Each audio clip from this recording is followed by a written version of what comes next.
Hello and welcome to Almeria, Spain. And as you guys can see, we just got done riding the 2024 Moto Guzzi Stelvio, which means we are finally seeing a Stelvio back in the Moto Guzzi fleet.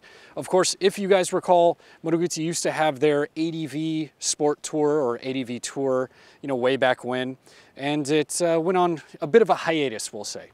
Now it's back, powered by the lovely V100 Mandello engine, and it's really come back in a strong way because what they've done here is execute something that's very gentlemanly, very Moto Guzzi for sure. I mean, absolutely to the core, but they've also updated it and included a lot of new high-tech features that really put it up and running with modern sports tours and ADV touring motorcycles.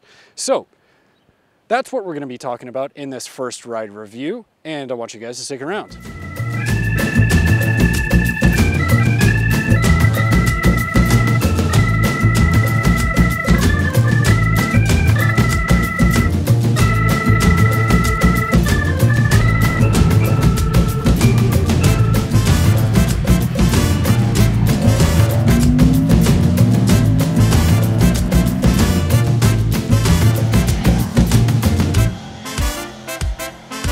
Now, first things first, let's talk about the 1042 V-twin engine.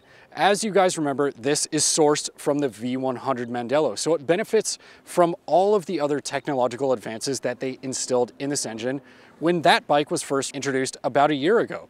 Of course, it has a finger follower valvetrain, it has a counter-rotating crankshaft to lessen that really quintessential and kind of iconic Moto Guzzi tug to the left side when you give it some gas, and that's really to improve its handling overall, both the V100 and this bike, so it doesn't influence it when it's cornering. Of course, it also has some other upgrades in there that account for about 115 horsepower and 77 foot-pounds of torque. Now, in terms of power delivery, you just get this absolutely kind of Guzzi quintessential charm about it. It's very gentlemanly, very easygoing, and it delivers this luscious torque right off the bottom, feeds into just a wealth of mid-range power, and still can have some fun up top as well. So yeah, it'll definitely, sow some wild oats and have a bit of fun up in the top end. But realistically, what speaks to me about this power plant right here is just torque, torque, torque, torque. Now, they've also done a really good job with counterbalancing. The thing is just dead smooth, but it still leaves a little bit of that, kind of that rough and rumble on the palate just for, some extra character and charm without taking things too far. Now, if you guys have watched our V100 Mandello review from about a year and change ago, you'll remember that one of the negative points we cited was shifting in relation to the quick shifter and just the overall shifting in general. Now, they've updated this power plant that's in the Stelvio, and it will affect 2024 V100 Mandellos as well, with a brand new clutch that features new damping springs, an updated shift drum, a new algorithm for the quick shifter, and really that's how they're trying to address that issue that we kind of mentioned before. Now, have they solved the problem? They're definitely on the way. The thing shifts a lot smoother than before. It can still be a little bit clunky at lower RPM, but mostly the upshift in particular clears up when you're on the gas and up around 5,500 RPM to about 6 grand. Then it really starts getting pretty sweet. Interestingly, the auto blip function, the downshift function, that works beautifully, kind of at any RPM. So yes, they've definitely made I would say a significant step above the V100 in that regard. But again, this engine to me is just an absolute peach, and there's a lot to talk about with this engine as a whole, from the technology to everything else, and definitely check out the full story on that. Now, going into some of the other features that we see here, obviously this is a new chassis. Now, the styling is definitely reminiscent of the V100 Mandello, especially right here in the fuel tank area. Definitely in the front end, that's a little more ADV-ish, but the tail section, pretty much a carbon copy. Now, talking about the chassis specifically, what Moto Guzzi staff were really clear about is that the V100 and the Stelvio were born together, quote. And what they mean is that they were developed in parallel. They were released, in series, obviously, because manufacturers need to put things out at a staggered rate. But this is a brand new chassis for all intents and purposes. It has different geometry from the V100. V100 sits a lot higher naturally, so on and so forth. So the frame, the tubular steel frame, it is about 20% stiffer in comparison to the V100. It also mounts to the engine in 4 different points overall to really give it a little bit more edge in its ADV sort of slant, we'll say. Because people will take this thing off-road because it has a 19-inch front and a 17-inch rear, you know, it can definitely do it. Now, that said, different geometry. And another thing that we're going to cite here is the suspension. Of course, we have about 6.7 inches of travel, front and rear. We have a semi-adjustable Sachs fork with a semi-adjustable KYB shock. So you have preload and rebound with this remote preload adjuster. Just no compression damping. You know, at this price point, I would say fully adjustable suspension should be in the mix. That said, what we got works pretty nicely. You know, overall, that kind of starts moving us into the handling because those are interrelated subjects. The suspension really holds this thing together. You're looking at a bike that's north of 500 pounds, so she ain't light, but you know, not exactly the heaviest thing on the planet either. It's right, you know, par for the course for a sport touring motorcycle or ADV touring motorcycle. And the suspension overall definitely holds things together. What I really loved about this bike and kind of blew me away is the fact that I would say it's actually more agile than the V100, which has 17-inch wheels. This bike sits a bit higher, so it has a higher center of gravity. My running theory is that it can use that leverage to its advantage, able to flip-flop through the corners nicely, and it really just tracks through the turns with a lot of eagerness. So, you know, Moto Guzzi is part of the greater Piaggio group, which is also you know, a sister brand, or Moto Guzzi's sister brand is Aprilia, known for their championship-winning sport bikes and also their MotoGP program. And you can see a lot of that injected into this modern Moto Guzzi because the thing handles sweetly. There's really no way I can emphasize that to an extreme degree. This thing is, they nailed that aspect of this bike right off the top. Now, talking about comfort, because it is a tour, we're looking at a seat height of about 32.6 inches, give or take. Just like the V100, they've done a very good job of keeping the midsection nice and narrow. That is really something that relates to how they've done the shaft drive, where it has a 6-degree kind of sweep that comes out from here. So it kind of sweeps back like yonder, and then comes back to this single-sided swing arm mounting system through a pretty interesting kind of U-linkage up in this area. 32.6-inch seat height. I have a 32-inch seat inseam. I can get my boots on the deck no problem. So despite the fact that this is definitely a full-size motorcycle, I think a lot of riders that are shorter than me are going to be pretty comfy. They're going to be able to get their boots on the deck, or at least, you know, the balls of their feet, and stay pretty comfy.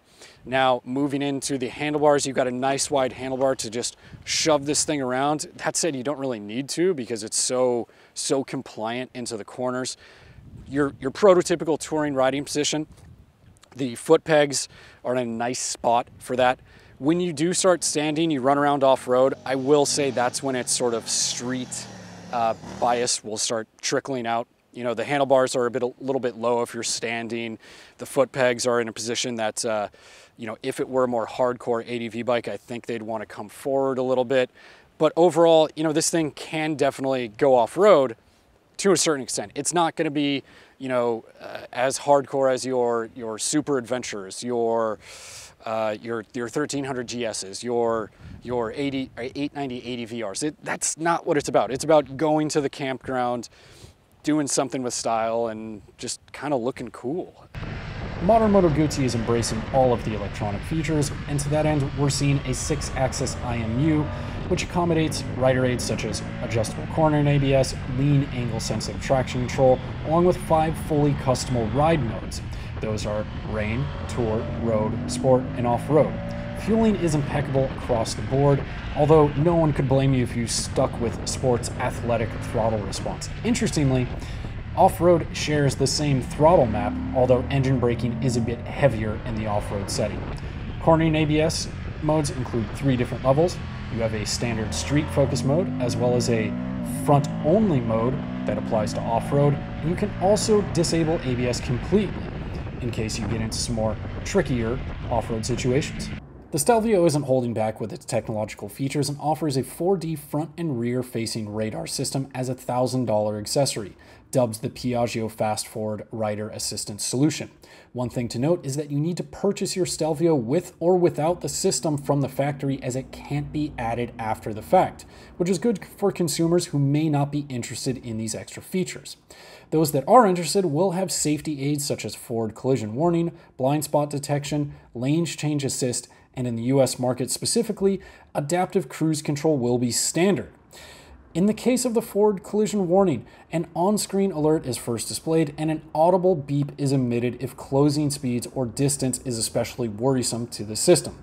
Ideally, riders should be keeping their eyes on the road and not flipping through the dash, though that's one specific scenario where the system proves useful.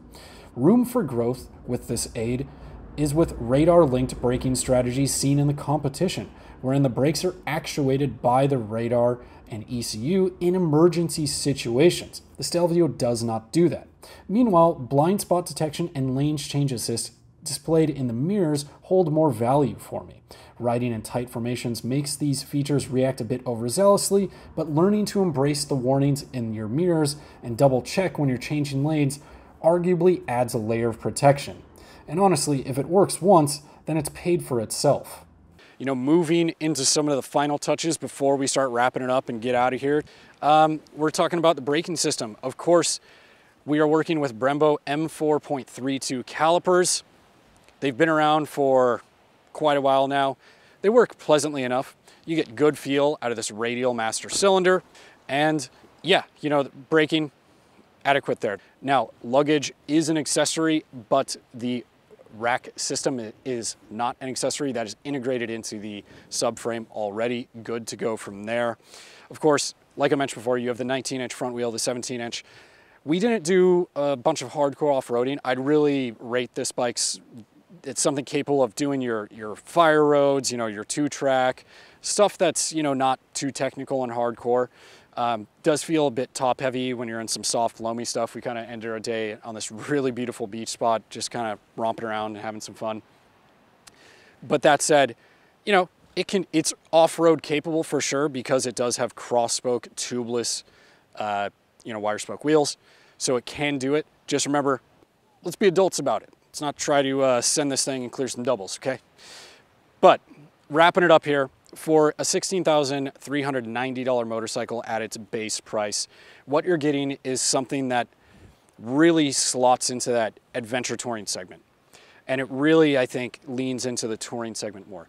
The V100 Mandello engine, the 1042 cc V-twin engine, this thing is just a peach in terms of its power delivery. It's not too little, not too much.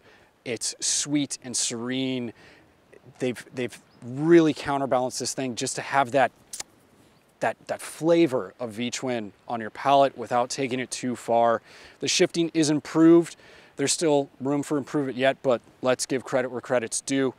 And you know, some of the other kind of minor little complaints here and there, they are what they are. But at the end of the day, you're getting a motorcycle that handles incredibly well, and the engine is just kind of perfectly paired in that regard. So that's it for the 2024 Moto Guzzi Stelvio First Ride Review. Of course, I'm Nick DeSena, and if you guys have any questions about this bike, or really anything else, go ahead and drop them down below and we'll get you some answers. Now, the last thing I want to remind you guys is go ahead and be safe out there and take care.